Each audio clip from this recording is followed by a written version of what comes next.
Yo, yo, yo, shout out to Busted Open Radio. We about to get right into it. That's Braun Strowman, for crying out loud. Yeah, And you got to he- put a he- knife. You got to put an edge on the sword. What's the use of having a knife if it won't cut? They had to do that with him, and nobody took a L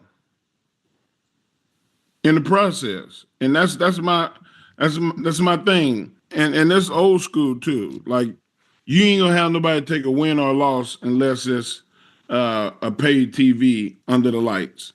Bully, to see Jacob Fatu, and we've talked about this a lot about Jacob Fatu, and Jacob Fatu is that star coming out of that Bloodline 2.0. That was a statement made by him on Saturday. That's Braun Strowman. To leave Braun Strowman laying and bleeding like that, that's not something that you see from Braun Strowman every day, if at all, in his entire career. We always talked about, when it came to the Bloodline 2.0, there were times where I've come on here and said, I just don't believe in them. They got to do something to make me believe. Solo Sikoa has to do something to make me believe. I believe in Jacob Fatu after seeing what I saw on Saturday night's main event. I want you to think back to about a month ago. I said something very specific about Jacob Fatu. When it came to the WWE, what were they doing to Jacob Fatu? Do you remember what I said, Dave? Well, it just seemed like they were building him up. Like, he was in the background, he wasn't in the forefront, but he was making his presence known. I said that at any given moment he could break out and become the star, but they're keeping him on a leash until they're ready. Do you remember me saying that? Yes. The other night, Saturday night's main event, they were ready. They took the leash off for the night. And they let him do what we could do. People are talking. I saw people talking on social media about, Jacob Fatu, Jacob Fatu. We've been singing Jacob Fatu's praises on this show for a long, long time now, long before he ever got to the WWE. We know what we saw. And the WWE sees it in him also. And he's been doing a great job. Jacob Fatu commands the spotlight. The spotlight finds him. You were actually able to put your finger on a moment in time on Saturday and going, this is the very moment that this guy started to truly get over. When they started chanting one more time. They wanted more of Jacob Fatu, and then they started chanting, Fatu, Fatu. They're going to be chanting that in the arenas now. He's going to get over. And getting over is more important than anything else in the world. Whether that's getting over as a babyface or as a heel, they're going to let the people decide. They'll push him in a certain direction. But now they're going to want to see Jacob Fatu destroy people. I loved the simplicity of the hip attacks. I don't even know, the ass busters, whatever you want to call them. Braun Strowman's head was on that laying on that second turnbuckle, and time after time again, all Jacob Fatu did was run into his head with his ass. The beauty in the simplicity. Now I could hear people out there going, but Bully, he did it 10 times, not just once.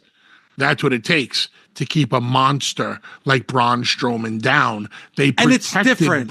Correct. They protected Braun Strowman. And they're not winning a match. They're not trying to get over the hip check. It's okay. They're not trying to get over the hip check, but the brutality of hip check after hip check after hip check, damn, it really starts to set in. This is brutal. And then how they executed the moonsaults. And I want to give props. Mark, it's Daivari who's there, right? Who's working as an agent? Sean Daivari. Sean Daivari made the pull-aparts and Jacob's moonsaults look more believable and credible. Go back and watch Daivari while Jacob climbs up to the top rope.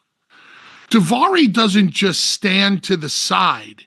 He actually stands in between Jacob Fatu and Braun Strowman, physically trying to stop him. But then once Daivari sees Jacob Fatu start to do that moonsault, he has to protect himself and get out of the way.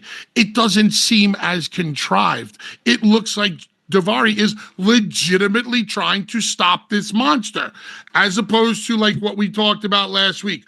We're watching AEW with that big brawl, and what are the referees doing on the floor? Absolutely nothing. This pull apart, there was chaos, there was confusion. Daivari looked like he was doing something. There might have been one other person there who looked like they were trying to get in front of the moonsault, but Daivari really stood out to me. It lends credibility to everything. It's not just everybody just standing back going, oh, no, wait, don't do the moonsault, and then it just happens. He's really trying to stop the guy. But then the monster starts to hit the moonsault. Daivari's like, screw this. I'm an agent. I'm not a wrestler anymore. I'm getting out of the way. I have my own family to protect. Yeah, and like what you were saying earlier about the hip checks, Bully, is the fact that it's completely different because Jacob Fatu in that moment is trying to inflict as much pain as human. He's not looking to win a match. He's not looking for a finish. He's looking to inflict as much pain as humanly possible. This is how good that segment was as far as like getting me to buy into Jacob Fatu, where now if you said to me that the end game is to have Roman Reigns against Jacob Fatu at WrestleMania, I can buy in. I can buy into that. I brought that scenario about 2 weeks ago, and you weren't very on board. No, you needed to have something like what we had. Yeah, you needed to have them like Bully. You're so right, Mark. You are so right. You now have that moment now that you can go back. That was the moment. That was the moment that turned Jacob Fatu into a part of Bloodline 2.0 into now somebody who could be a part of WrestleMania. We talked about Jacob, but when are we going to talk about Braun Strowman?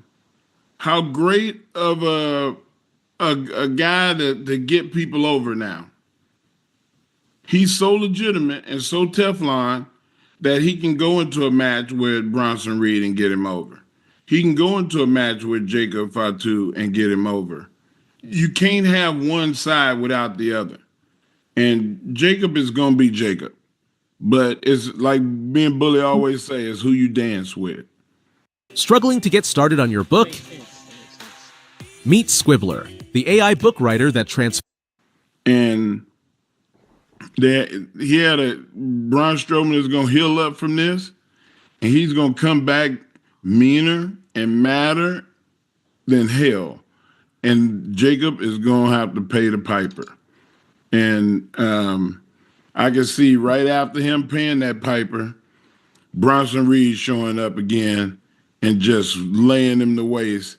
And you thought it was over? You thought I was done? Hey, sign the triple threat up, man, and put it on the paper. Put it on WrestleMania. Dave, moments in time that you can put your finger on. What was Steve Austin's moment in time?